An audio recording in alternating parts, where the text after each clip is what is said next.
It just shows how bad my memory is. Ruth and I put the slides together and I still can't remember the order. I'm joined today by Dawn Buzzard. Dawn is one of our colleagues who is leading on learning technology. And for career colleges in the room, Dawn is going to talk about some of the services we offer that she's supporting us to deliver. My session is going to be about your entitlement as career colleges. So if you're a career college in the room, there are a whole range of services, CPD, resources and support that we offer to you. And we do struggle sometimes to get colleges to take these up. Now we know time is precious, but we also realise that we're not necessarily cascading the information to enough people. So in your pack, in your carrier bag, you have a copy of our annual review, which gives you an overview of our career colleges and what they've achieved over the last 12 months. But there's also a brochure that gives you an overview of the services, the CPD, and some of the resources we are able to bring to you. And we do recognise that some colleges in the room are accessing these. And if anybody wants to talk about their experience of this, then they're welcome to contribute. So we aim to do three things. We aim to build capacity within our career colleges to meet some of the challenges that Grant has talked about and some of our other speakers have talked about in changing the way education is delivered to meet the employer needs, to embed those enterprise skills, those business skills, those digital skills, and to train young people to work in a project-based environment rather than a qualification curriculum-led environment. So we aim to do that by offering a programme of CPD, by engaging a range of specialists to support on particular aspects. And when everybody stood up this morning, I hope you got an overview of the number of people that are currently working with us to support career colleges in a range of ways. But also we're looking out for resources. We run a programme of webinars where we showcase the latest resources that we found that all colleges can access in some respects. So I'm going to just talk very briefly because I always get, not the graveyard session, but I get the before lunch session. And I know you'll be desperate to get out, have something to eat and have a drink. So we have a range of products or services that are about supporting the education sector to develop the digital skills that they need. And it was really great to hear Martin say this morning, actually, teachers can't become digital natives yet, they just need to become digital visitors. I'm really pleased, though, that this year, compared with last year and our first conference, the number of people in the room from the education sector that are using Twitter has probably trebled. I think last year I counted 2 or 3 people who were using Twitter and tweeting about the conference. So we obviously recognise we're on a journey and we're beginning to get there, which is great. So we want everyone to become a digital visitor, and we have a whole range of support systems in place to help you do that. So the first one is one which is called a digital literacy self-assessment tool, and I'm going to leave a code up at the end of the slides. So if you want to have a go at it, you can do it on your iPads or tablets, or some of my colleagues have laptops and they'll let you go on and do the self-assessment tool and download it so you can get a view of your own digital skills. But hopefully you'll also see, when I go through these things, how your organisation might benefit. So the digital literacy tool aims to help you as colleges to identify the skill levels of your teachers, your trainers and your assessors. It's not set up yet for business support staff because it's focused on teaching and learning. It's got 4 sections to it and it genuinely takes about 6 minutes to do. I don't know whether Helen from Northumberland has done hers yet, but Northumberland are rolling it out across their whole organisation. When I was at a conference last Tuesday, they became one of my case studies, and within a couple of days of rolling it out, they'd had 94 staff complete it, and the staff said genuinely it is 6 to 8 minutes to complete. So as a career college, you have access to this completely free of charge across your whole institution, whether you're a small college or a group college. It looks at personal skills, So how teachers use technology in their personal life, how they use technology in teaching and learning, how they use technology in assessment, and how they use technology in their professional and personal development. And overall now we've had probably 500 people go through the tool. So what it helps us to do is look at the key themes that are coming out in terms of where development is needed. It also helps us to identify particular sectors where digital skills levels are low. And at the moment, across the teaching workforce, those 3 areas where there are low digital skill levels are health, construction and hospitality. 3 of our key sectors in terms of career colleges. So if you'd like to see some of the interactive reports, I'm more than happy to show you over lunch or at the end of the day. So what it enables the college to do is everybody puts in, every individual completes a survey. Those surveys are anonymised. The personal email address is taken away from the data as it comes into the system. We wanted to encourage teachers not to be concerned about digital literacy self-assessments in relation to redundancy or performance. But what the college gets is an aggregated system of where their teachers are, which they can cut by age, by ethnicity, by subject sector area. They can cut it a whole range of ways. So I'm going to pass over to Dawn for a couple of minutes, and Dawn's going to talk to you about her role that she's having with us at the moment, where she's going into individual career colleges and doing a review of how they use learning technology in their curriculum, teaching and learning and assessment. And I know Havering, she's had a meeting with Havering, with Northumberland. So if you haven't been a career college that's embraced this opportunity, we would like you to take that opportunity, and Dawn's going to just talk briefly about what she does. Thanks, Bev. So we use a framework that looks at these 3 areas in your college, along with the tool that Bev just showed you, to help you identify where you are on your digital journey and how we can help you progress along that journey and make digital skills a more embedded part of your curriculum delivery. So generally we look at these 3 areas. So we look at strategy and how your leadership and management are driving the use of learning technologies. We look at what the staff competency level is and what the CPD programme is to support that. And then I spend quite a bit of time with learners looking at their experience and how they perceive that digital skills are embedded into their curriculum and what their expectations are. And then summarise all that in a report for the end. And actually the focus of the report is, so how can we help you now make your next step along your digital journey? So that generally takes about a day, and then I write that up, and then I have a discussion with you and help you look at the different resources that we've got that can help you develop that staff development programme. And I'm going to pass you back to Bev, who's going to tell you a little bit more about some of those CPD bits. Alan, apologies, I forgot, actually, you were a pioneer at Hugh Baird and you were the first college to go through the review of learning technology. So we've got a system that analyses staff skills. We've got Dawn, who will go in and look at how you use technology in the curriculum from leadership through to teacher. And what we also have in place is a range of ways of supporting you to develop digital skills. I'm going to go through fairly quickly. In the brochure that I've put in your packs, I have indicated whether the CPD is a free CPD or whether there's a charge. Some things we don't have a choice over, which I will mention very briefly.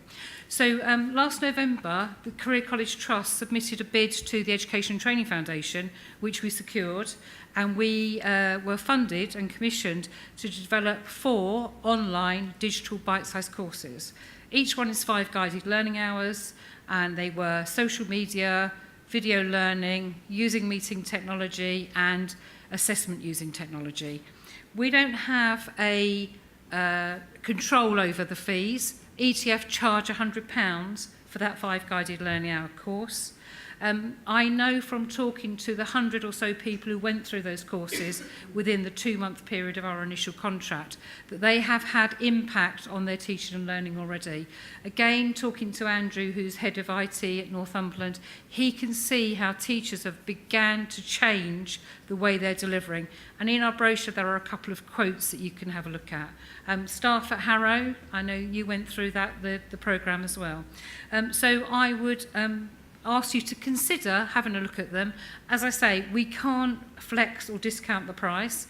We have just been given a continuation contract to roll those out until the end of October, and also we have been allowed to do an institutional model where we can allow you to use the resources and support you to use them at a hugely discounted rate of between 20 and 50% of the original £100 price.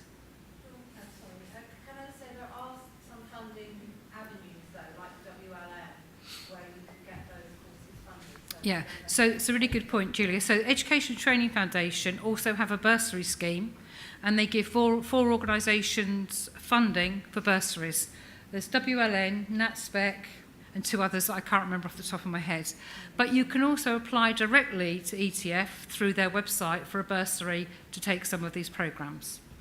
So we're moving through the cycle. The bite-sized courses are about taking staff who are not tech confident, who are concerned and worried about using technology, frightened to use it in case it goes wrong, exposing them to examples of where it's been used really well, how-tos on how to use it. And we've seen through the course forums that people are literally doing 2 hours on one of the courses, going away and creating a video, embedding quizzes, embedding comments and using it within their students the next day. So we can see that it's having impact.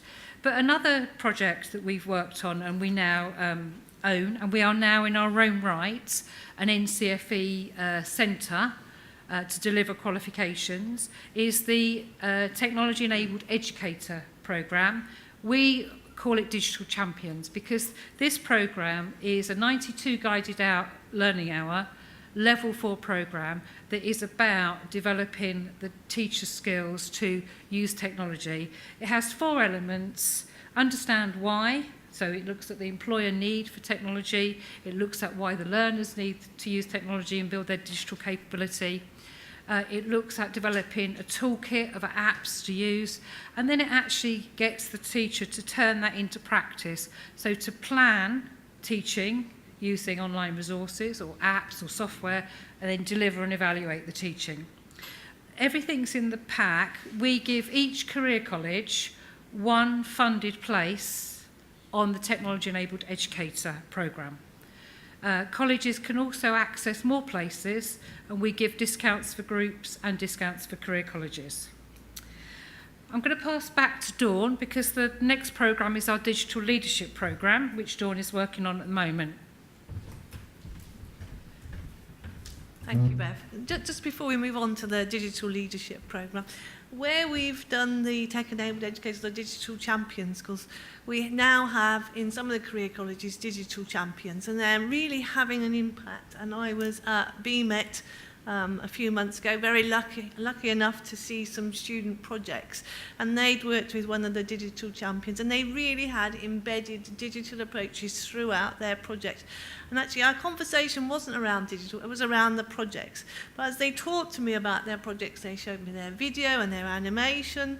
They had one young lady who was tweeting off the scale and had been recognised by a local employer who said if she could tweet at that level, she'd be very interested in taking her into their marketing department after the course. So these courses really are having an impact and changing the way teachers work with their students.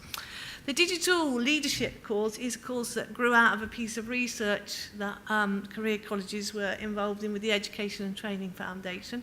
And in that research, we found that leaders had really good visions about what to do with digital and how to think about promoting that in their colleges, but what they lacked were the skills to make it happen at the operational level.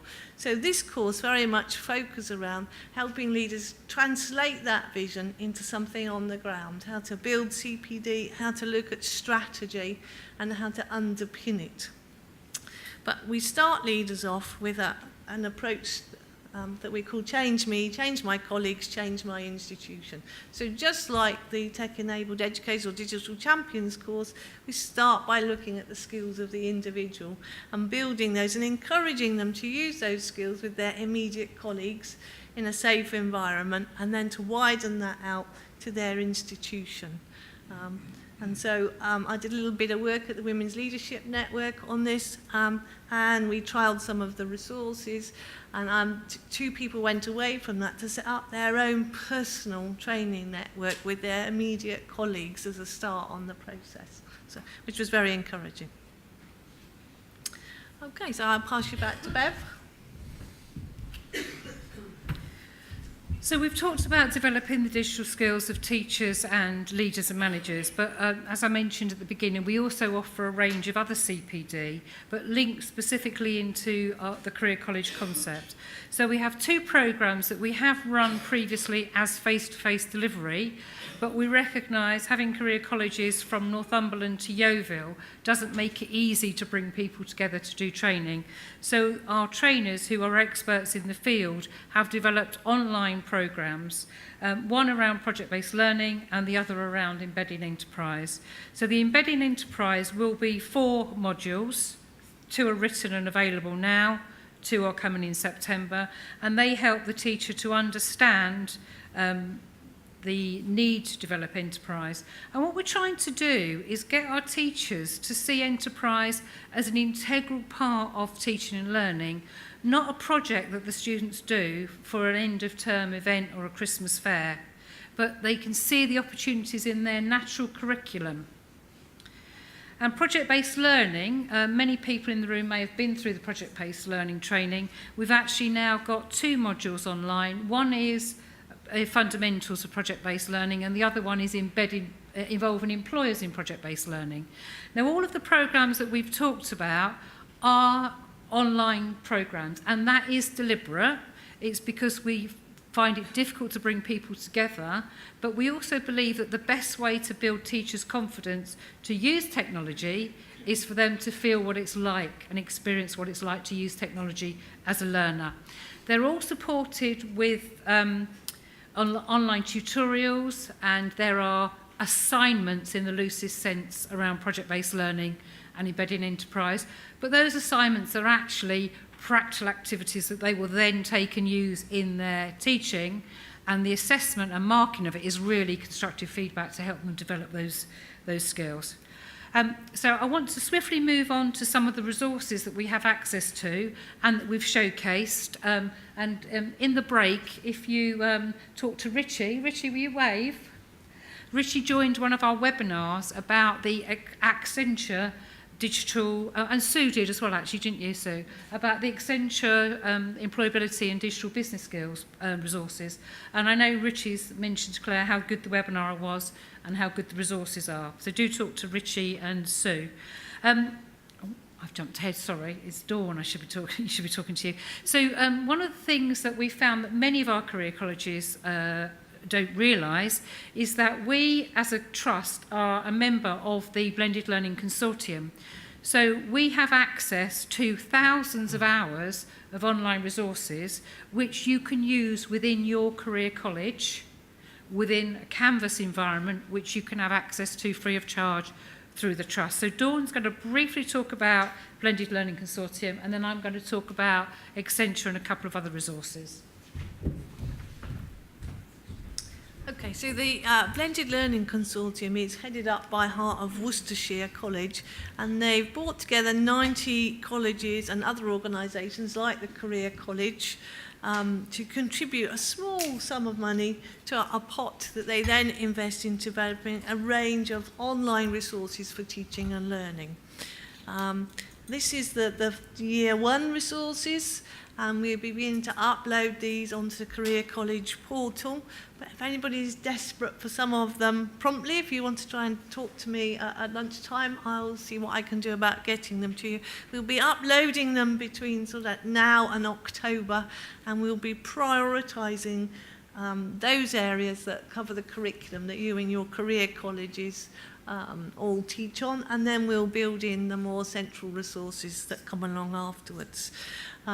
So in year one, there were these resources, and they're very much created around a series of slides and interactive resources, bits of video that your students can use, and these were considered to be bronze standard resources. And as the consortium moves into its second year, it's starting to build a much more interactive resources, so videos that stop and then ask students to do an activity and come back into them.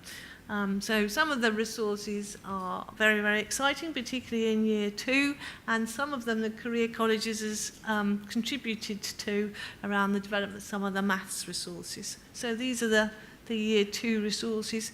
And if we have colleges in the audience that would like to get involved in developing the resources in the second or third year of the programme, then that's something we can arrange to happen as well. So we'll be keeping you up to date with what new resources come online as well. Okay. So in terms of other resources, we this current academic year, we funded learners within our career colleges to take the NCFE Read Best Test. It's an employability skills self-assessment that students do. We advocate that students do it in September as part of their induction, and then they take it at the end of June, just before they leave, because hopefully you will be able to see the distance they've travelled in the development of their employability skills. When they take it in September, the college gets a report and the student gets a report, and the idea is that the college use that report to plan individual tutorial employability skills programmes for that student to fill those gaps. We are offering it again this year.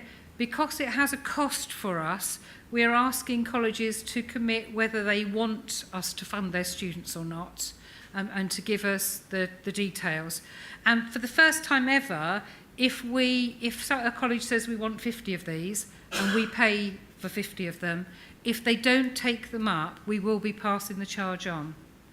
Because we are finding where we offer something completely free, people aren't taking it up, and it's costing us a valuable resource.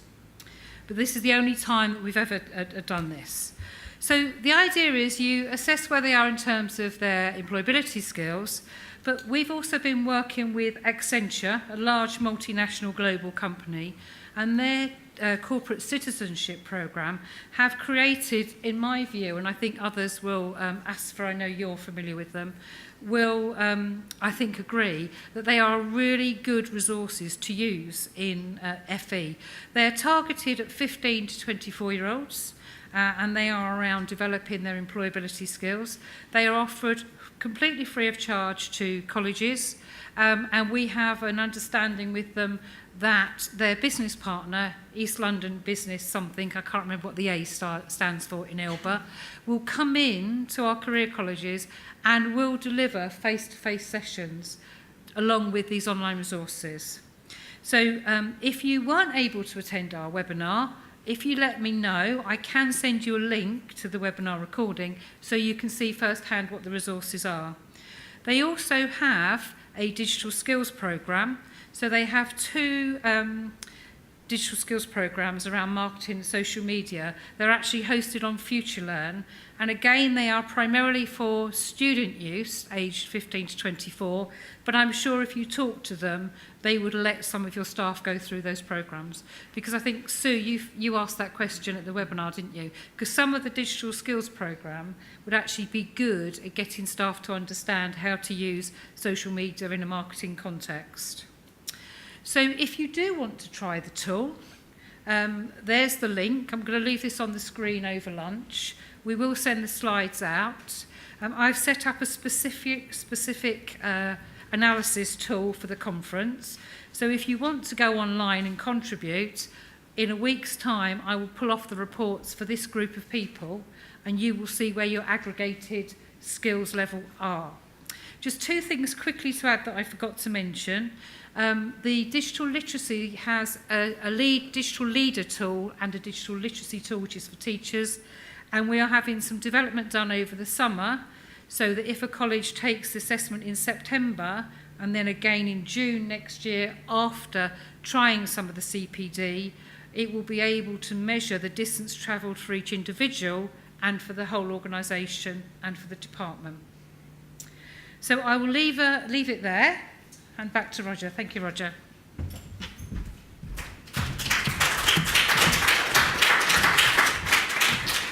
Well, thank you, Bev and Dawn. I mean, there was a lot in that. It seems to me this is an important new dimension in the Careers College approach.